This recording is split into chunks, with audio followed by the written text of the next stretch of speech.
Hi, Mike Sarek, pastor of the Lighthouse Church. Good to be with you this morning. One of the things that's pretty cool today as we get ready for Sunday, our teaching series called The Light of the Resurrection. Now, what's happening is the disciples are hiding out. They're fearful. The religious leaders are after them.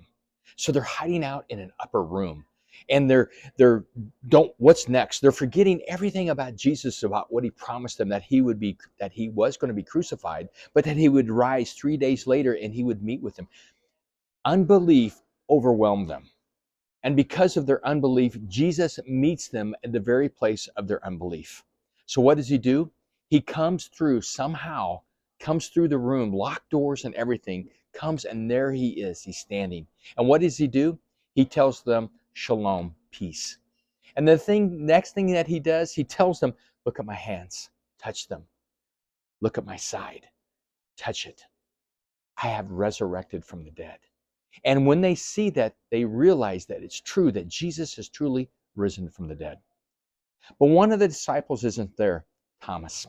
Thomas kind of gets a bad rap for being called Doubting Thomas. But the truth is, Thomas is not afraid to ask questions. He tells the disciples, he says, I won't believe unless I touch his hands, unless I touch his side, that I see him. So 8 days later, Jesus meets with them again, and there's Thomas. And instead of rebuking him, he rebukes his unbelief.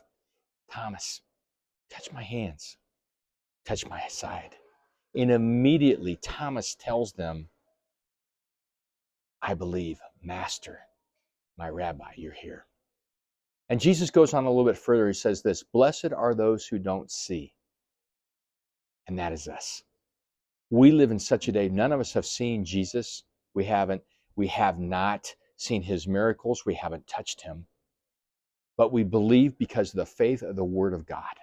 And because of that, Jesus says we're blessed. You're not going to want to miss this teaching series of Light of the Resurrection. We're going to be looking into depth further about the disciples and Thomas and how Jesus meets them in their unbelief. You don't want to miss this Sunday. It's going to be great. We'll see you there.